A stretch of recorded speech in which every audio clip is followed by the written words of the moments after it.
I will go through all of today's Tesla stock news, and despite some good news, Tesla stock is down today, but it outperformed all of these indexes, so the good news actually is reflected in the stock price today. Otherwise, Tesla stock would be down more than all of these indexes. All of the discounts on Model 3 rear-wheel drive versions within 200 miles in this specific location, I think in Colorado, are gone this morning. His car was $36,220 when he bought it earlier this month. This is almost $4,000 more. Perhaps supply and demand is equalizing. Normally, you would think that discounts would be increasing towards the end of the quarter instead of disappearing. If you look around nationally, there are still some discounted Model 3s, but many investors will like this news, I think. For the last week in China, we got 13,500 deliveries based on insurance data. Is this good? Well, if you look at this line right here, what do you see?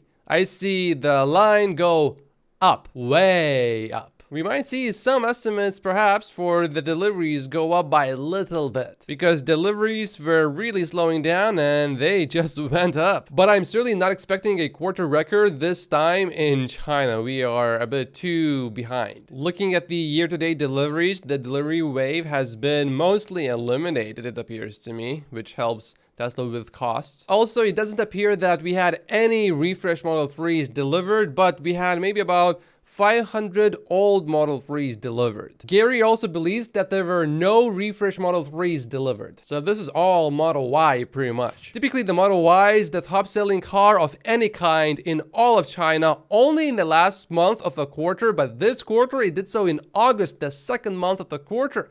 There's a good chance that the Model Y will be the best-selling vehicle again in September. If it happens, this would be a new record for Tesla where it does it for 2 months in a row. The Tesla Model Y year to date is by far the best-selling vehicle of any kind within China, and the Model 3 currently is in the 22nd place. The refresh will probably help to push it to the top 10. Tesla is considering building an EV factory in Thailand, says the Prime Minister. The information comes after he met with Elon Musk in New York last week. The Prime Minister said that the country expects to receive at least $5 billion in investment. The investment is expected to come from Tesla, Google, and Microsoft. Tesla would be looking into an EV manufacturing facility. Microsoft and Google are looking at data centers. He did not specify whether the $5 billion would be a combined investment or put in by each company individually. This is a politician that we are talking about. All politicians, they try to make it look as grand as possible. So, of course, 5 billion total will sound better than, let's say, yeah, it's going to be maybe about $1.5 billion per company.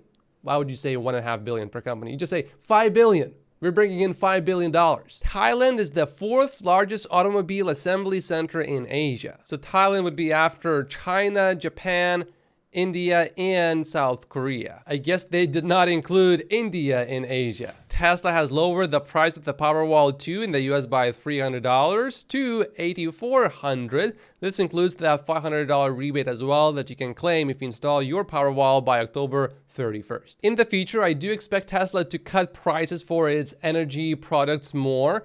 And I do have my gross margin numbers in my valuation model on Patreon. You may click on the link down below to see it. Tesla just cut prices of its Model Y in South Korea by about $5,000. You can now get one for a bit over $36,500. Some investors, no doubt, will start panicking, but I want to point out something that is extremely important. This is Tesla's website in China. And if I just take this price of the Model Y and then convert it to USD, I get $36,000. So the Model Y in South Korea will still be more expensive than a Model Y in China. In the past, Tesla would ship vehicles from Fremont to South Korea. Now they are shipping these cars from China to South Korea. So naturally, the price would come down as well. So to me, this is a complete nothing burger filled with nothingness. But you know, Tesla bears enjoy this particular taste. However, I just checked Tesla's website in South Korea and the price is back to where it was. So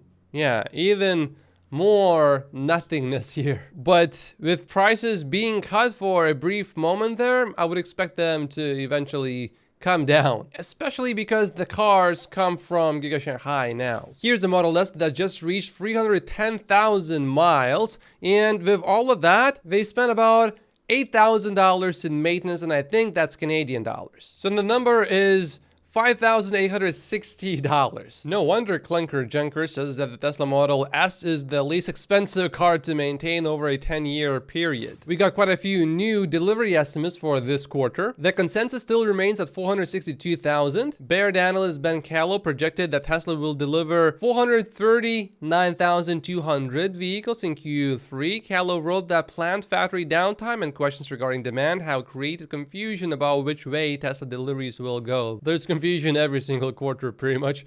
Barclays analyst Dan Levy wrote that he expects Tesla to deliver 455,000 vehicles. New Street Research analyst Pierre added Friday that he expects Tesla to deliver 438,000 units, 5% below the consensus. However, he remained optimistic. Overall, the situation appears stable and underlying trends are heading in the right direction. We anticipate a strong sequential improvement for Tesla in the fourth quarter in both deliveries and gross margin. The margin part is really important to a lot of investors. If you see margins going up, I think the stock would rise. Meanwhile, on Monday, RBC Capital raised its estimate for Tesla deliveries in Q3 to 462,000, up from its prior estimate of 454,000. Elon Musk met with the president of Hungary at Giga Texas. So Baby X just met the president of Turkey and now the president of Hungary. Here are a few lovely moments. That baby is a pretty lucky baby. Tesla has increased supercharger prices in Canada by up to 25%, but stations in British Columbia, which is where I live, actually have seen prices go down. And there's a supercharger not too far from where I live, where you can charge for 10 cents per kilowatt hour Canadian, which is 7.5 cents USD. Tesla has removed both the Giga Texas and Fremont tours from the referral awards program. Probably a lot of people wanted to go for a tour, and now there are no more tickets left. Later, I think the tour will come back. So no more tours in the US, but you can still get a tour in Germany. Oh, Tesla resumes production at Giga Texas, which I already reported, but possibly with new paint shop palette. The shutdown lasted longer than expected, but with the upgrades now complete, Tesla appears to be building Cybertrucks with improved quality and possibly at least one new paint color for the Model Y. Here's a photo from Joe Tagmeyer, and this is a body with that new color. The color is called Quicksilver and is currently only available from Giga Berlin, but this seems to be changing. Two newly built Cybertrucks were spotted outside the factory, which Joe Tagmeyer referred to as master candidate builds, while others used the name manufacturing confirmation. An MC Cybertruck is essentially what will be delivered to the first customers and is a good sign that the delivery could finally be close. And look at the quality of that Cybertruck. A bit better, doesn't it? I like it. I love it. Yeah, it does look better than before, doesn't it? Also, possibly better lighting that day could have made a difference, but this seems a bit better. In the meantime, the monks seem to be enjoying the refresh Model 3. For the monks, red is the color of all that is divine and sacred. James says this guy knows someone who knows someone, and he said, I have fed an infinite number of variables into Dojo, and the answer is Giga Texas Model Y line will resume tomorrow, which it now has, and ramp up pretty quickly to exceed previous production capacity and at lower cost. The lower cost part is very important. Smartphone maker Huawei is set to unveil their first TV in November. It will be superior to Tesla's Model S in various aspects, said the head of Huawei's car department. We now need to add Huawei to this list of companies that said that they are going to do something seriously superior to Tesla. It's interesting that NIO is now making phones and Huawei is now making cars. New Nissan CEO says that the world must move on from engines and that Nissan will launch only EVs in Europe in the future. An all EV lineup in Europe is expected by 2030. That's still a bit late, but at least they are moving towards that direction. I like this clip. What a huge difference just 1 year makes. Just a year ago, it wasn't even able to navigate, and now it can do yoga. Now, of course, one video is pre-recorded and the other one is a live demonstration. I want to see a live demonstration. It is clear, though, that the progress is very good. Boston Dynamics being far ahead of Tesla in real-world humanoid bots reminds me of Legacy Auto being far ahead of Tesla in EVs and self-driving. We all know how that's playing out. Boston Dynamics tech is insanely impressive, but how scalable and affordable will it be for the masses?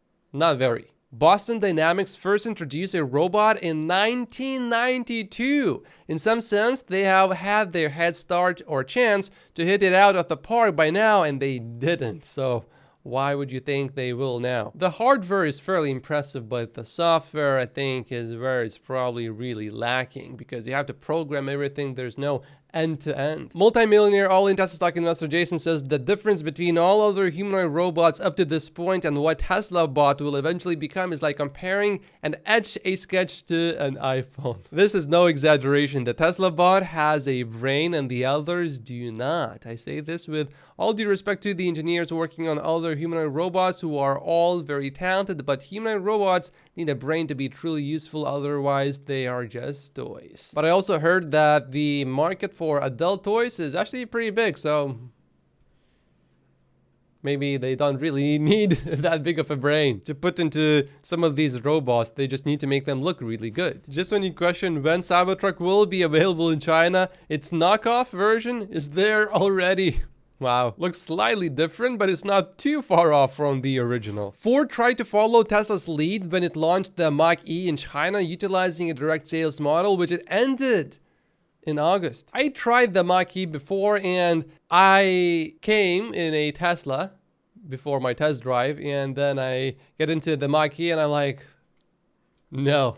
How about no? So many things just felt, what's the word? Maybe behind Tesla. Better than a gas-powered car, but compared to a Tesla, no. And while Teslas just sell themselves, Ford, I guess, needs salespeople to sell these. Lucid has secured an operating permit for its Saudi Arabian factory. At the same time, Lucid has delayed the release of the Air Pure rear-wheel drive, the base model variant that was supposed to debut in September. This is great news. CarMax found that the Honda Civic and the Toyota Tacoma are the two most popular vehicles being traded for a Tesla Model 3. So Teslas are so good that people are dumping their pickup trucks to get a Tesla. So just think about what will happen when Tesla actually has a pickup truck. This NVIDIA senior AI scientist says, I'm seeing people say that Optimus video is CGI, meaning fake, it's computer generated. That's actually the highest compliment you can possibly give to a robotics research team. I'm craving for one of my works to be labeled CGI. As I analyzed yesterday, what Optimus achieves is entirely within reach of today's AI technology. Corey used to work for Sandy Munro, and now he says that he just started his new job as a director at Lucid Motors. He will be the assistant chief engineer midsize. The chances of Lucid going bankrupt probably just decrease by a little bit.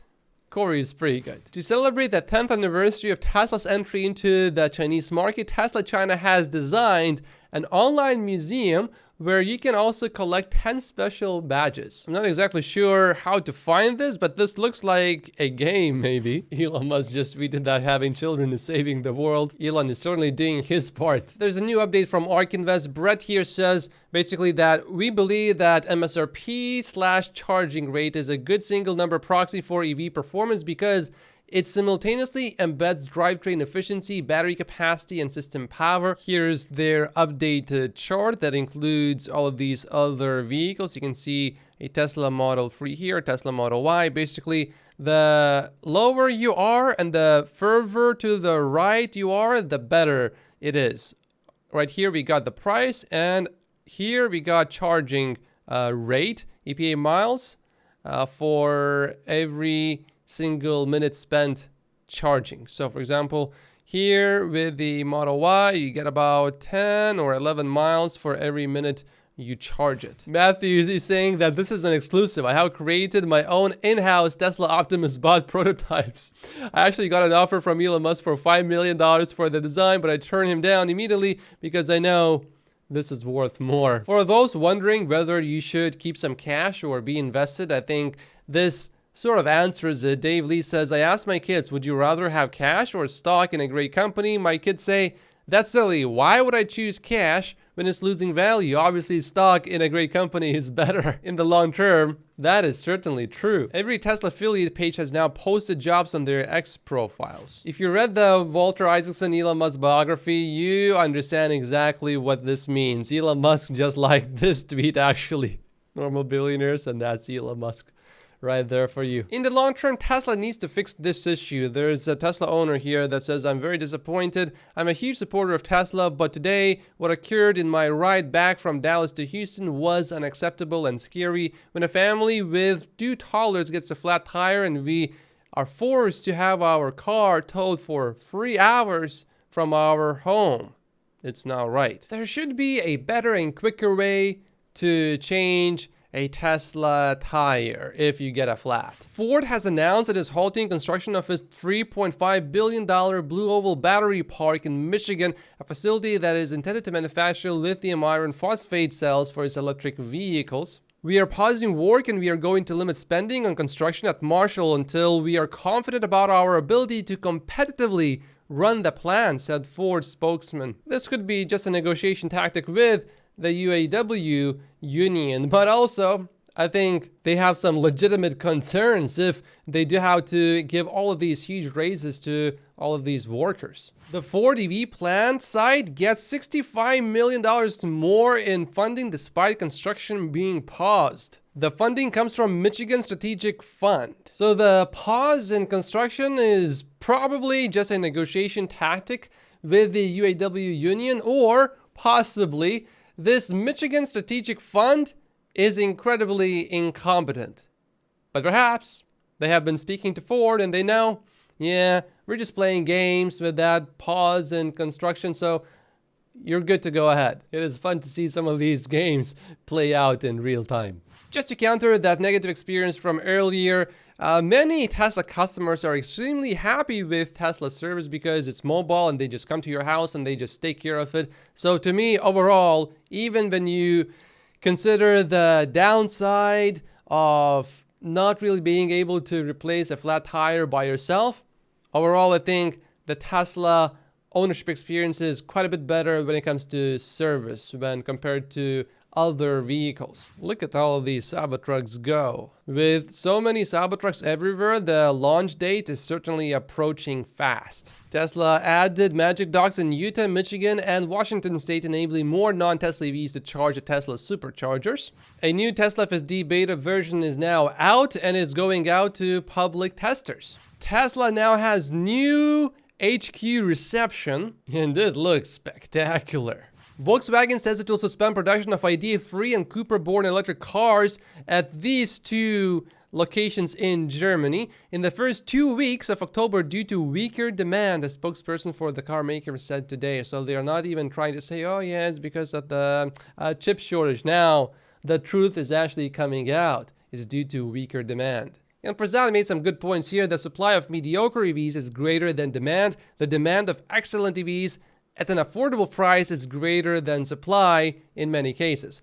Companies that can manufacture EVs at sub $50,000 starting price with compelling features profitably will win this decade. I agree with that. And Biden has now arrived in Detroit and will soon join the UAW picket line. And now here are some of the most interesting moments from a 50-minute interview that Walter Isaacson did about Elon Musk. And I said, look, I'd love to do this, but not based on interviews.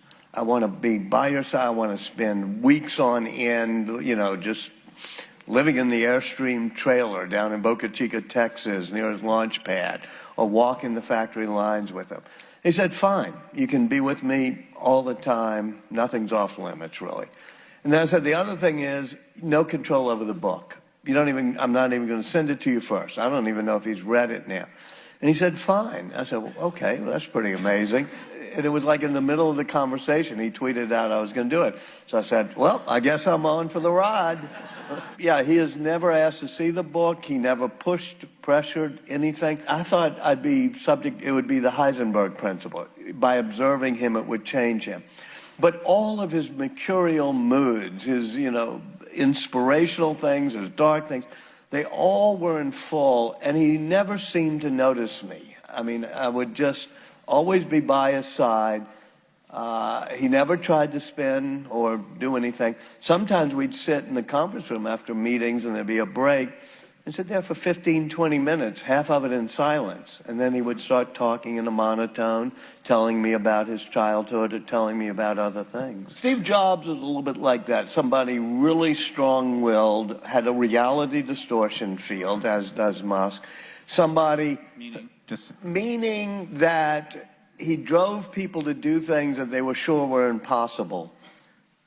And he drove them crazy, but then they eventually were able to do it. Take Elon Musk one order of magnitude up. He just was always pushing people, driving them crazy, but driving them to do things they didn't think they could do. And had the stare, too. He definitely has the stare, but he's mercurial much more than Steve Jobs was. And he can be really cold, Elon Musk, and he can be nasty at times.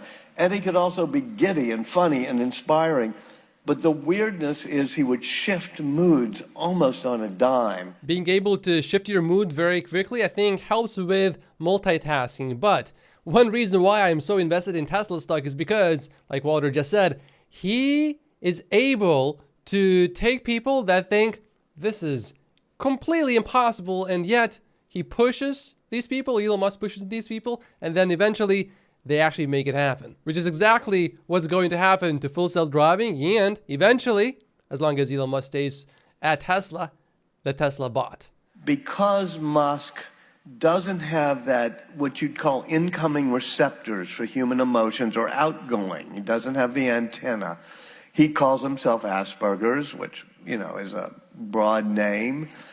But it makes him so he doesn't have a good feel. He's a callous person who can be very intense with you, but has that lack of receptors of emotion. Whereas Kimball's the opposite. I mean, Kimball's always hugging and things.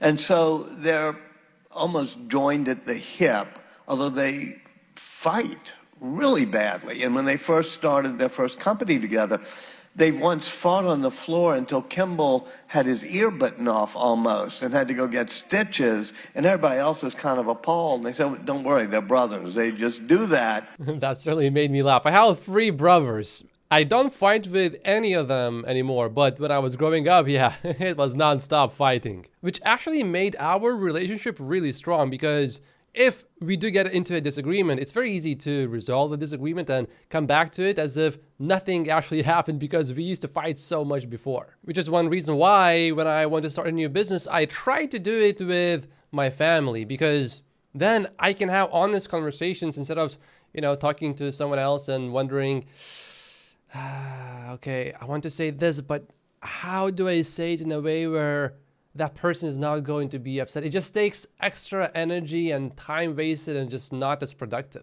After 2018, Kimball, which is the worst year of Elon Musk's life, Kimball sells all of his stuff, gives up his business, takes all of his money out of his bank account to keep Tesla afloat. And then afterwards he says, okay, I need money for my restaurant business. And at first Elon won't do it, says it's not going to work. And Kimball doesn't speak to him for 6 months.